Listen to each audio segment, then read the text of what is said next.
welcome to the Center for Spiritual Living right here in beautiful Fullerton, California. Thank you all for joining us in person and also online. My name is Tomoko Rosas and I'm a practitioner here at our Spiritual Center. Please join me in stating our purpose statement. We are a loving spiritual community, empowering all to live healthy and successful lives through practicing the principles of science of mind. I do have a very sad message to pass on. It is with heavy hearts that we announce the passing of our beloved friend Aiden Greeny. He made his transition due to complication of his heart last Wednesday. So we don't have any information regarding his memorial at this time, but we will update you as we receive word. Okay? And moving on to big thank you to Reverend Bill for shampooing the carpet last week. Yay! Looks great, and we so appreciate it. You know, minister's work never ends, right?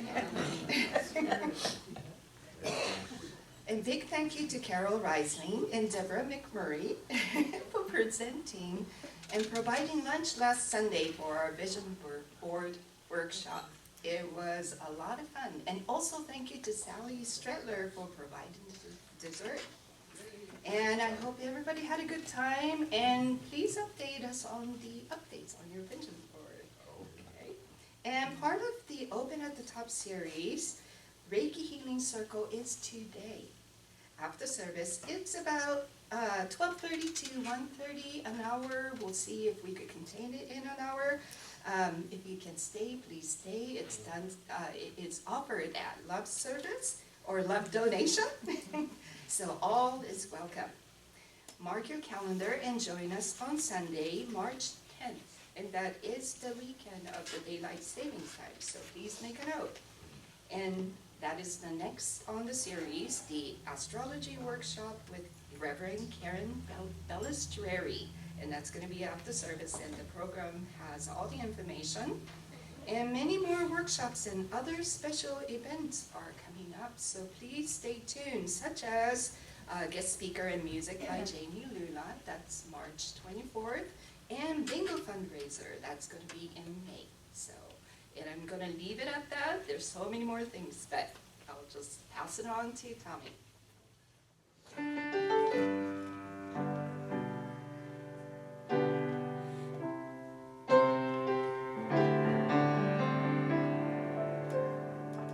Need to be still,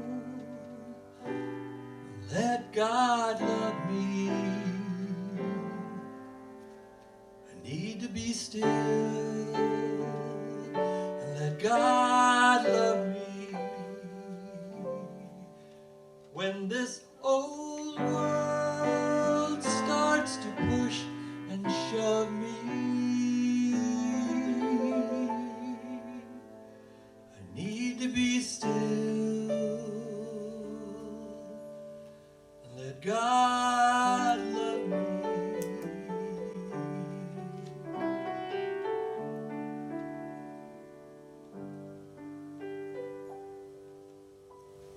So we open our service today simply in gratitude, knowing that the presence of Divine Spirit is right here, right now, surrounding us and within us as we come together celebrating life, love, and oneness.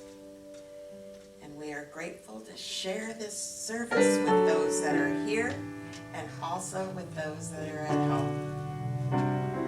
For we are connected with Spirit and with our church family. And we are loved and happy, whole and healthy. And we thank and bless everyone for this service and everyone who have made it possible for us to enjoy. We thank everyone for their love and support in keeping our center running smoothly.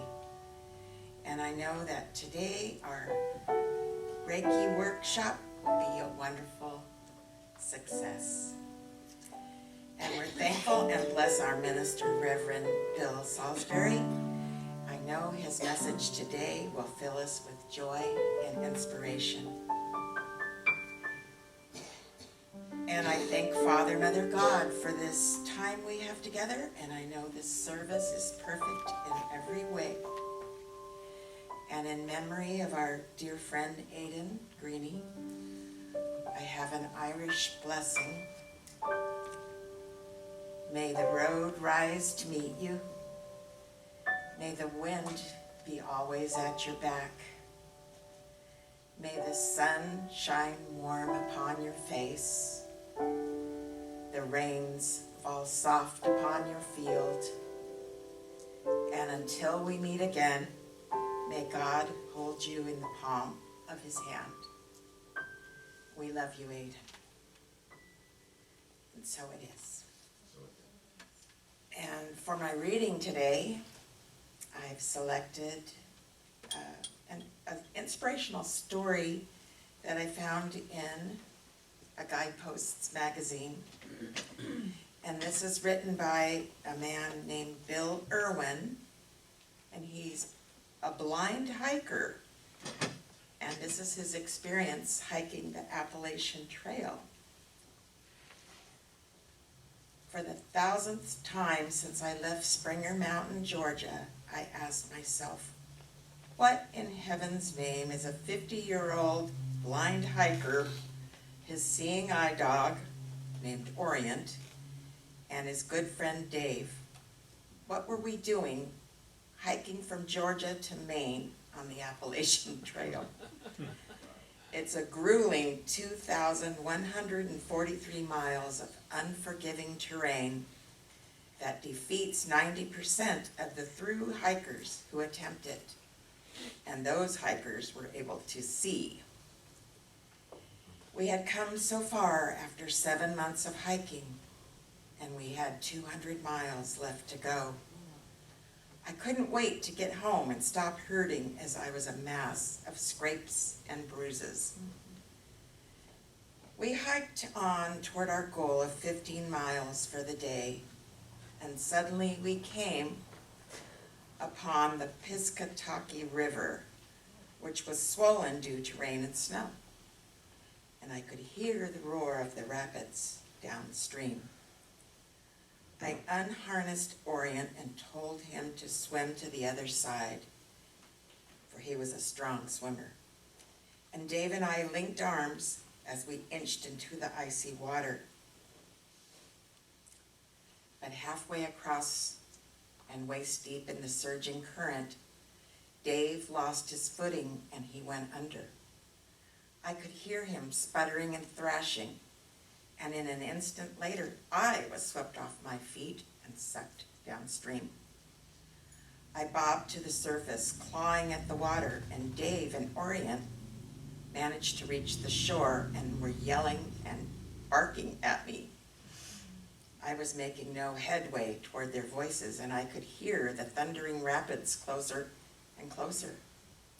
I reached down to the rocks beneath me, and Dave yelled at me to grab his hand. I lunged toward the steep bank, but all I grabbed was air. Suddenly, I hit a branch, and I held on tight, and Dave was able to grab my arm and pull me onto the riverbank. Orient ran to my side, and I lay there, coughing and sputtering, and I was cold and freezing, but I was safe. We needed to get warm fast, and we had an hour before it got dark, so we hurried and pitched our tent. Shivering, we crawled into our sleeping bags, with Orient wedged between us, as we relived the crossing. And Dave asked, Bill, how are we ever going to make it the rest of the way?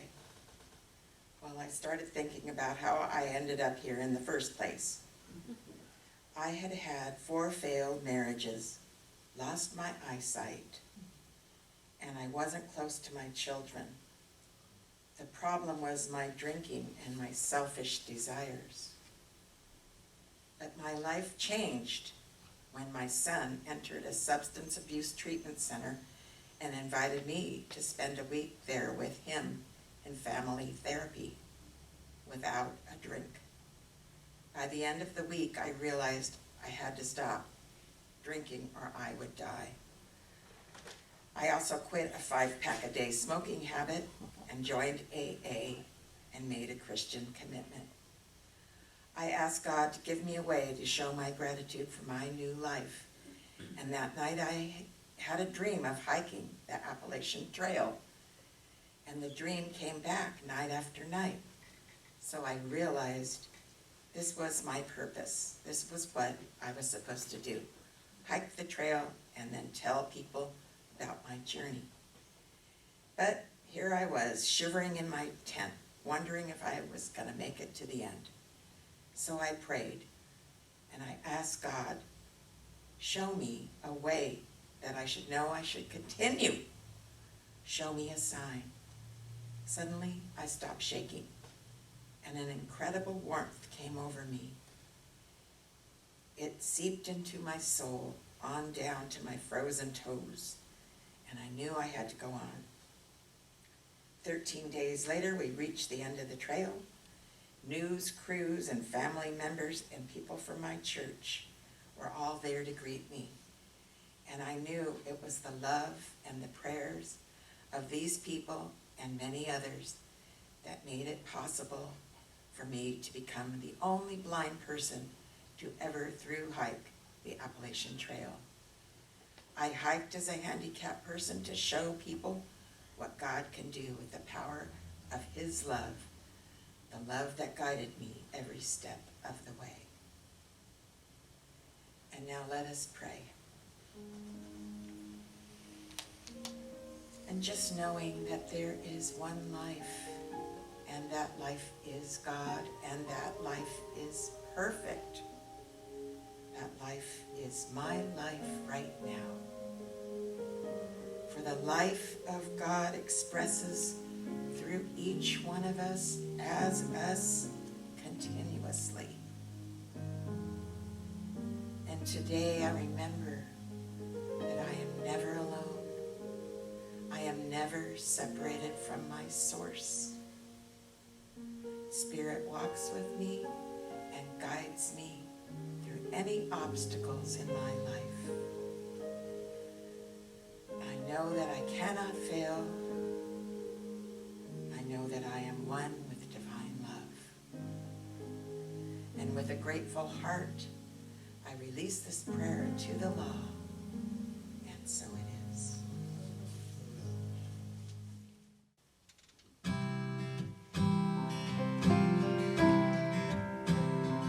Get ready, my soul. I'm diving in. Get ready, my soul. I'm diving in to the deepest kind of love, to the sweetest kind of life. Get ready, my soul.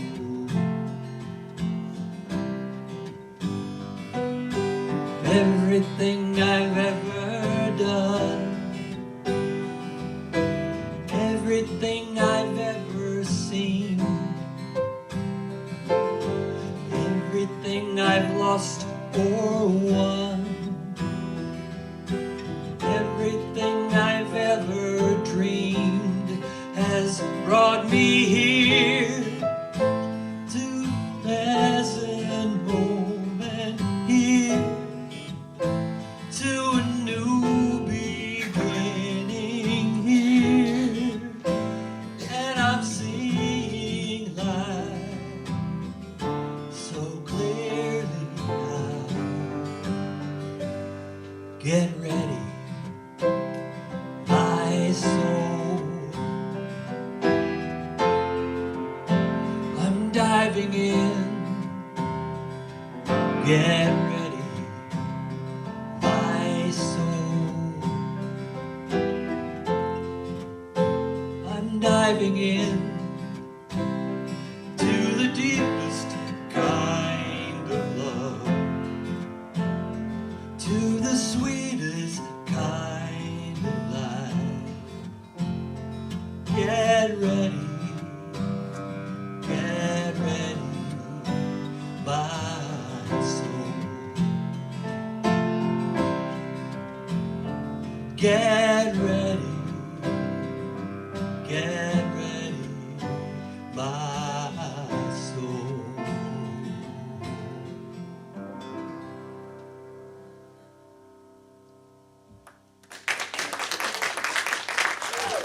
Wow! So what a perfect song to start this day. We do want to dive in, we do want to take the leap, but we want to be a little bit cautious about it, okay?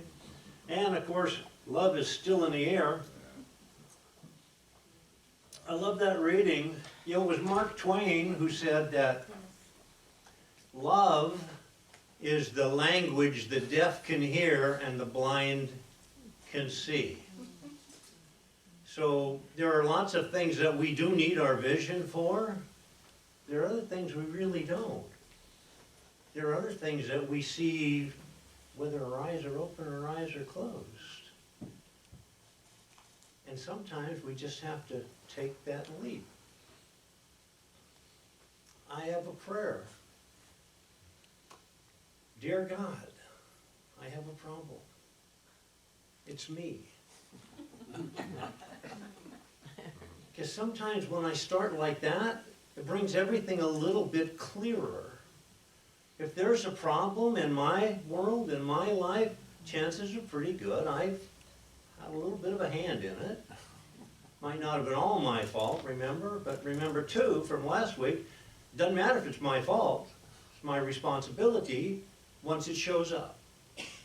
And I would like to think that more often than not, I'm going to take that leap into love that cures every problem. So it's kind of like a leap in faith, right? Faith, love, I mean, they're kind of interchangeable in some uses, and I think that this is one of them.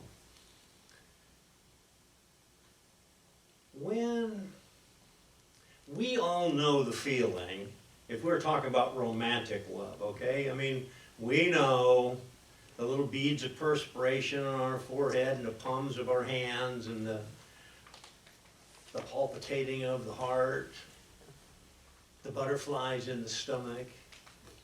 That's not necessarily what I'm talking about right now, but that's okay, because sometimes, have you ever had a feeling akin to that when it didn't have anything to do with somebody else, but just with something, some event, some feeling, some thought, some remembrance?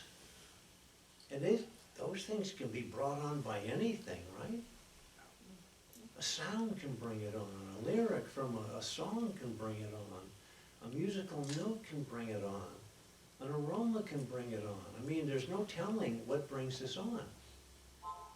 And when we feel those feelings, we're immediately transported into that field of love from which they were born in the first place.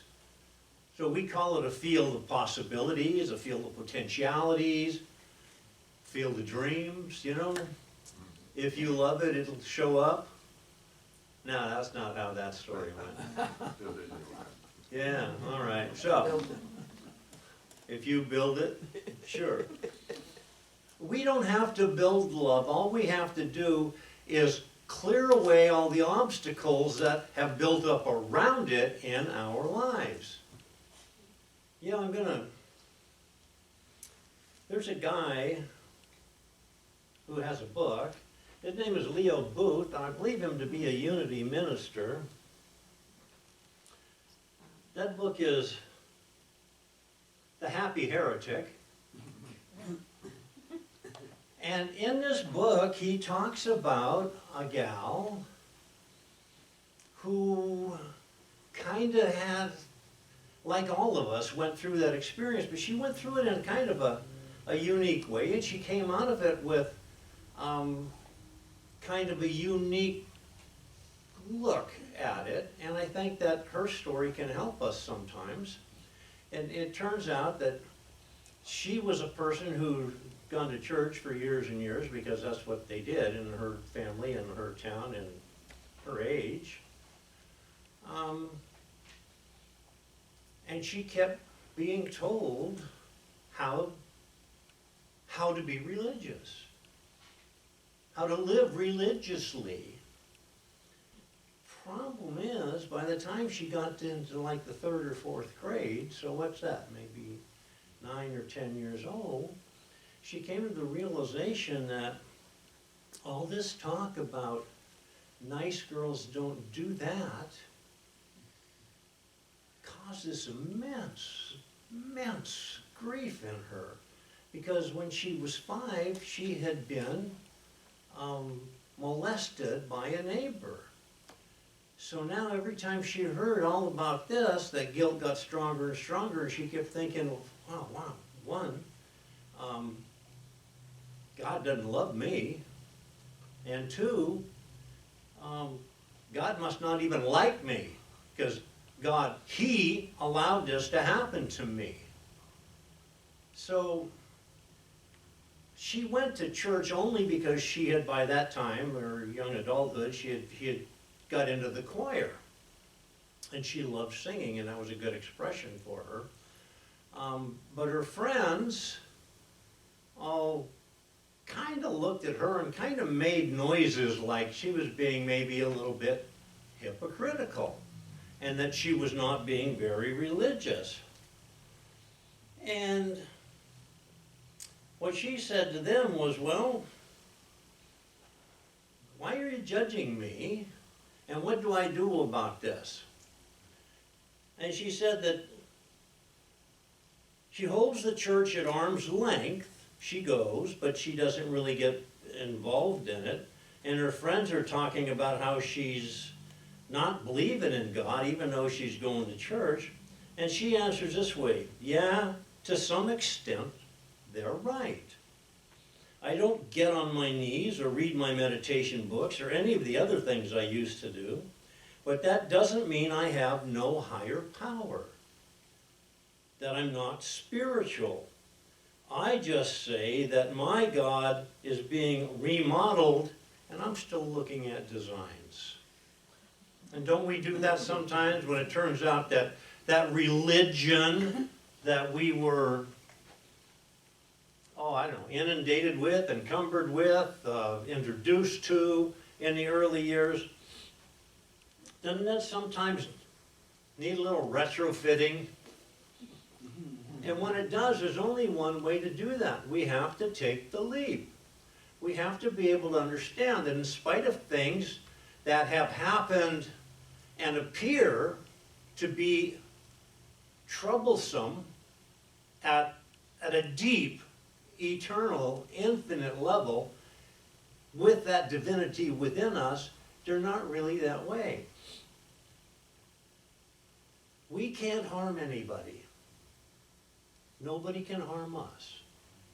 Sure, in our daily life, as we go back and forth and we do things, we get inconvenienced and we get this happens and that happens. And, I don't think I'm going too far here when I say that the gentleman in Carol's story suffered some inconvenience. He went blind. I don't believe for a second that he went blind because he drank so much and he smoked so much. And his kid turned out to be an alcoholic too. I mean, what's that saying? The apple doesn't fall far from the tree, right? But the fact is, that was a leap of faith. Another way we would describe that is, wouldn't it be as a hero's journey? Was the hero's journey. Leaving the safety of what he had come to learn and to understand and to be able to function within, and going out into that incredibly dangerous trek. Even if you do have your seeing eye dog and a friend, that's got to be difficult to do.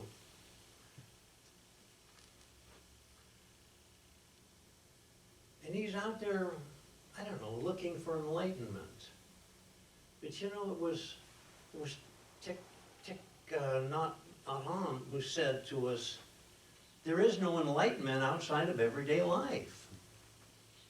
So we have to take the leap in faith to live that life of love, or we don't have a road trip even to be had.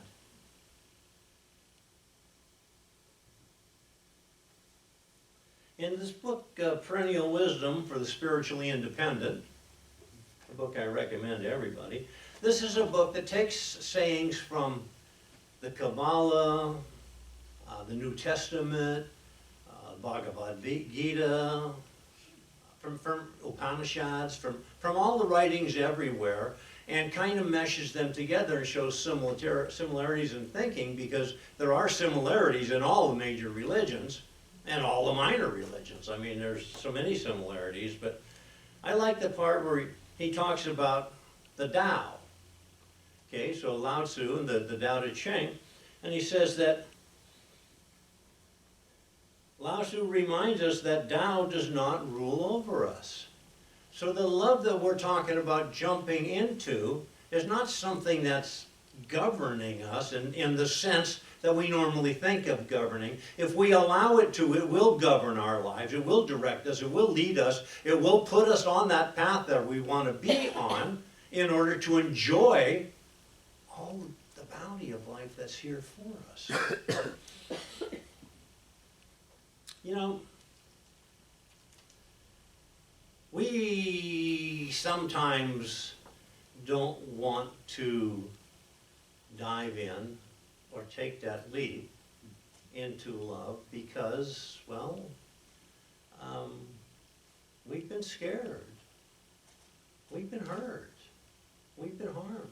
You know, we watched a movie the other night, and somewhere into this movie, you know, a third of the way, half the way through, I don't know, the female lead says to the guy who's not particularly forthcoming, and she says, you know, she says, I finally figured it out.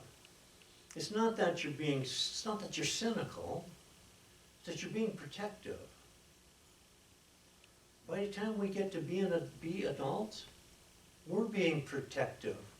When we are not fully flourishing out loud in front of everybody in love, it's because we've done that before. There's not a person among us, there's not a person in the world that has not, somewhere between the ages of 5 or 6 and whatever age you are now, that has not experienced showing that love and being hurt by it in some degree, in some manner, in some fashion.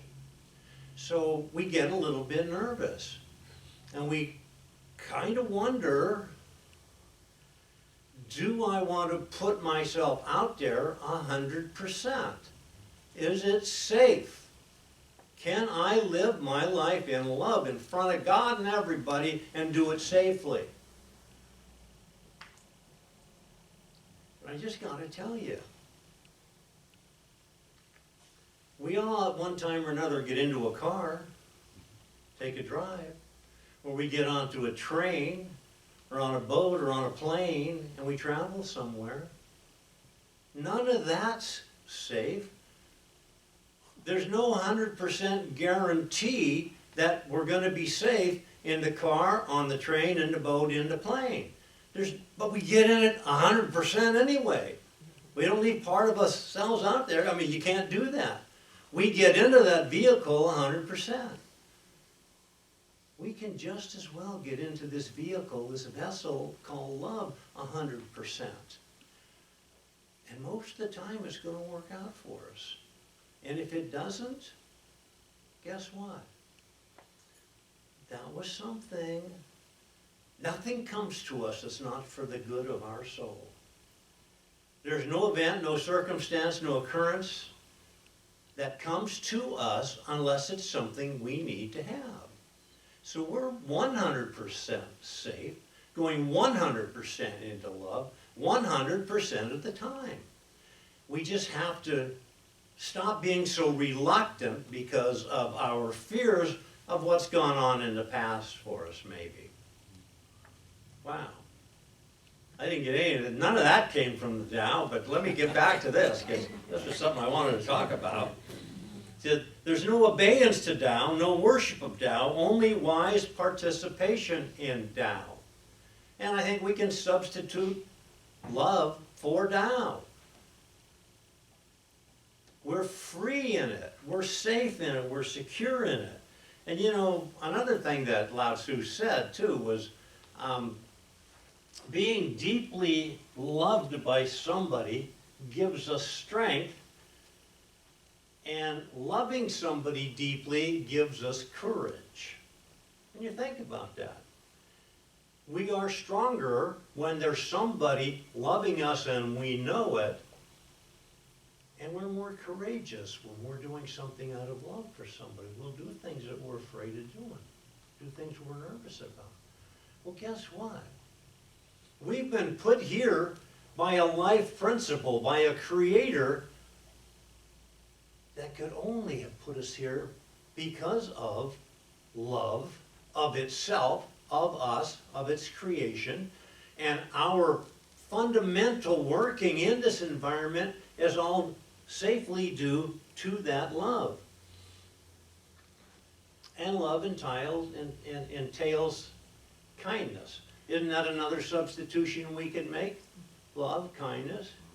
You know, the British philosopher Aldous Huxley famously said, I'm a little bit embarrassed to admit to you that after 45 years of research and work, the only thing I can come up with to tell you is we need to be a little bit kinder to each other. And you know what? I think that took a lot for a guy to say that. You know, we've all picked up the book or put on the YouTube video or listened to the TED Talk about somebody who's just so full of themselves. They've got all this knowledge to give us and this huge grandiose scheme of why things are the way they are.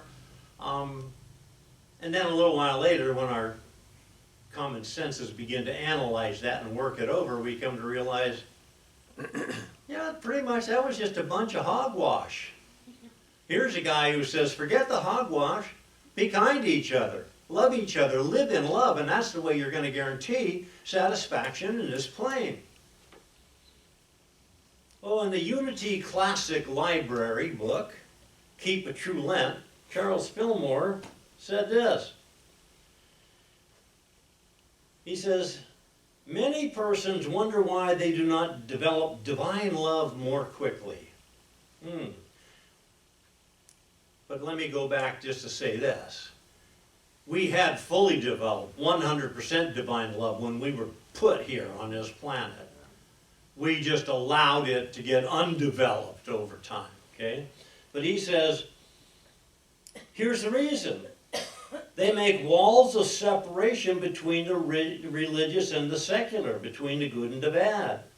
Divine love sees no distinction among persons. Divine love, no distinction. Remember, it was Jimmy Carter who reminded us that we're not a melting pot, we're a kaleidoscope. We're not a smudge in a big pot of, different colors swirling around. We're a kaleidoscope.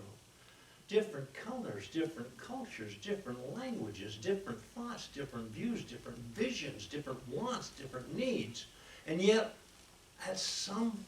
somehow, at the same time, all the same. It's all the same. Go to Southeast Asia. You know what they want? They want a safe place to live, somewhere to lay down at night. They want the love of their friends and families, and they want to be able to eat. Go to the most deserted island in the Pacific. What do they want there? They want the same things. You can go anywhere in the country, anywhere in the world where there are people, they all want the same things. And yet, they all look, sound, and act a little bit differently. But that's just the way it is. We have to not allow that to affect our thinking. he says we have to emphasize the fact that in order to love God, we must necessarily love our fellow men. A love that is adulterated in any degree by hatred for anything or anybody is not pure enough to discern the great love of the infinite which unites all things. Remember the two commandments of Jesus. Love the Lord God with all your heart, all your mind, all your soul, and love your neighbor as yourself. And I think that we need to expand our definition of neighbor. Our neighbor is not somebody in our family. Well, is, but not only. Our neighbor is not the people that live next door or on the block. Our neighbor is not the people just here in the center. Our neighbor is not the people in the different things that we belong to. Our neighbors are every person in the world, every creature in the world, everything in the world, every concept, every imaginable entity, any thought, any dream, any hope. These are our neighbors. They're not what our neighbors have. These are our neighbors. Neighbor isn't just a person. Neighbor is everything in the creation that God has put here for us to interact with, to live with, to enjoy, to enjoy the bounty and the beauty and the love of. There's no such thing as a God, and I know we have religions like this.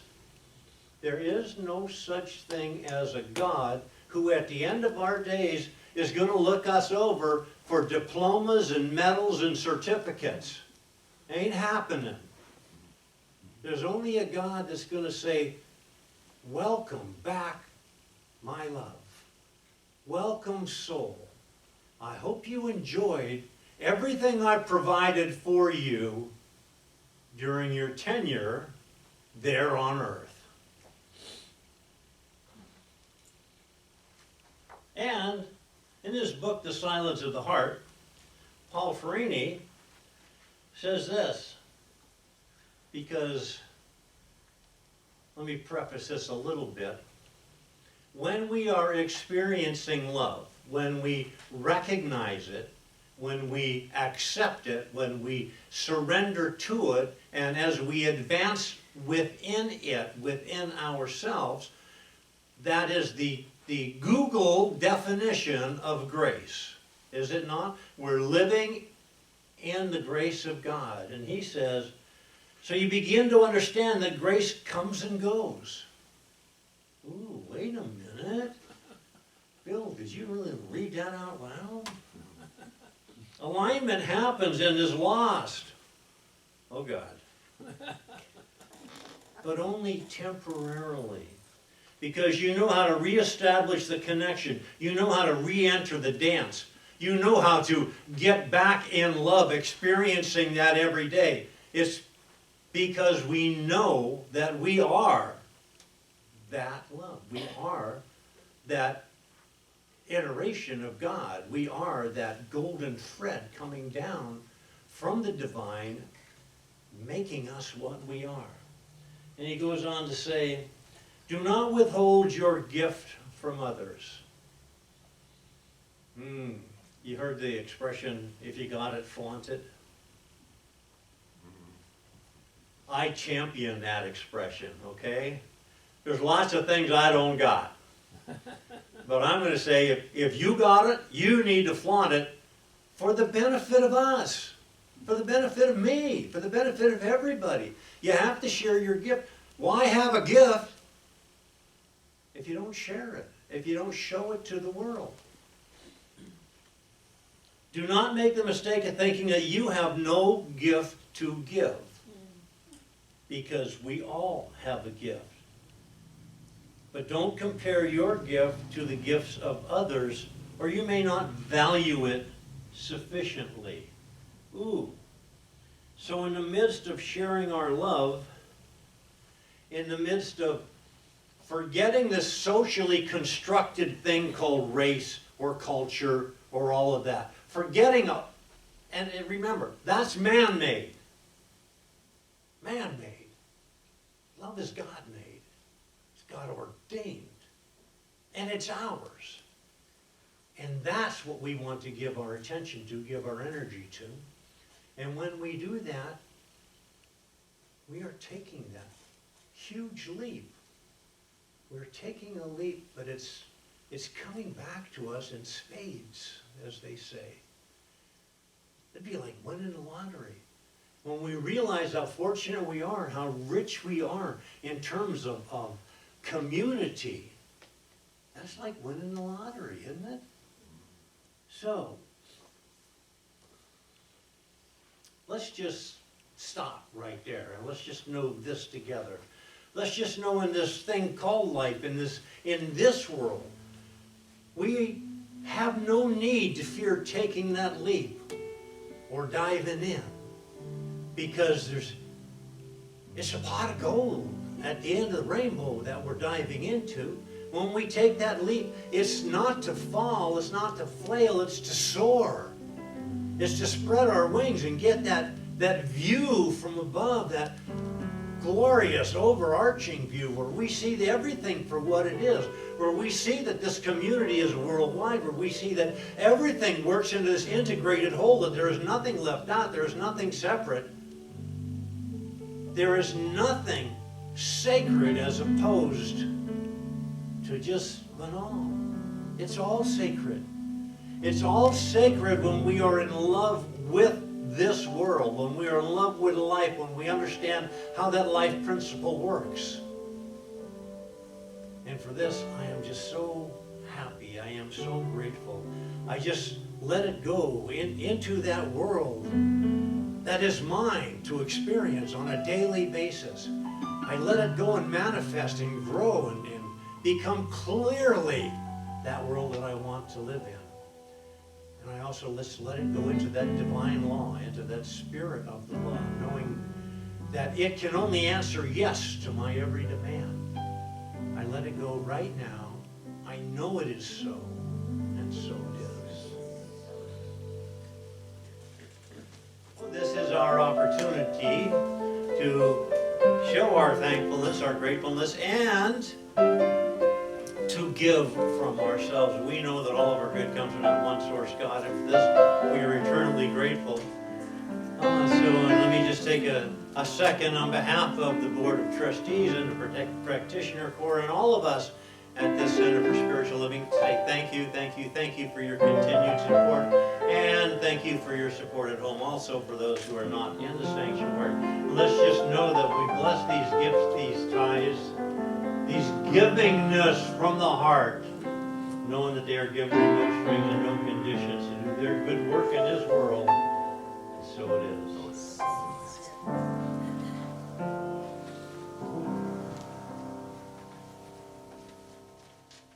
I hope everybody has enjoyed the beautiful view of the snow on the mountains. Yeah. Has everybody seen that? Oh, yeah.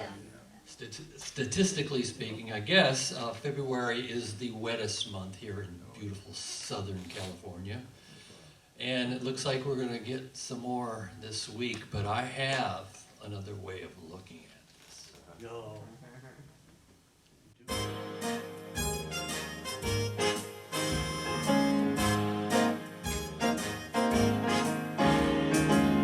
Every time it rains, pennies from heaven.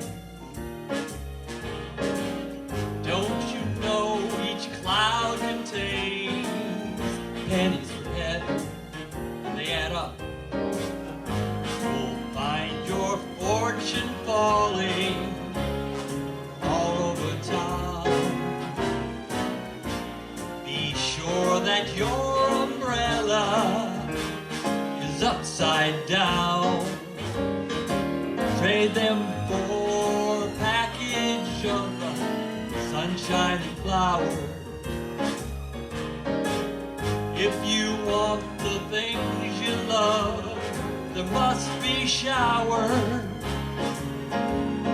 So when you hear it thunder, don't run under a tree. There'll be pennies from heaven, you and me.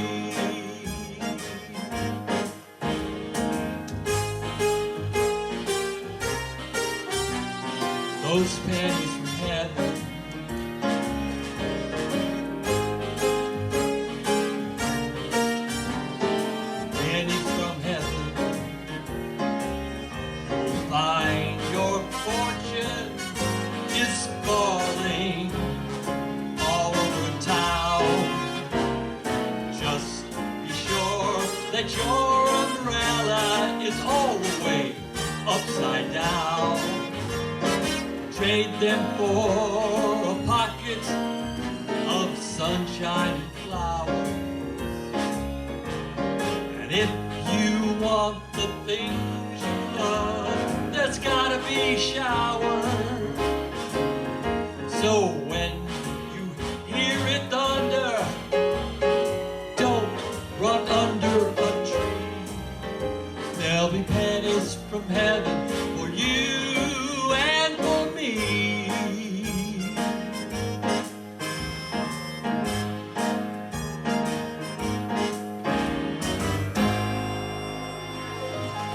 Thank you.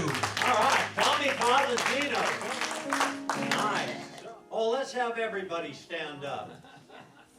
As a tradition here at our center, when somebody passes, we call for a standing ovation. Since we're all standing, I'd like you to put your hands together and give Aiden a standing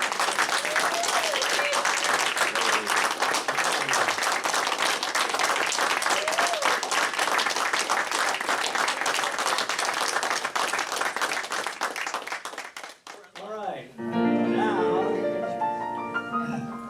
back to that hand grabbing. Now let's just know something together. Let's just know that something is happening through me right now.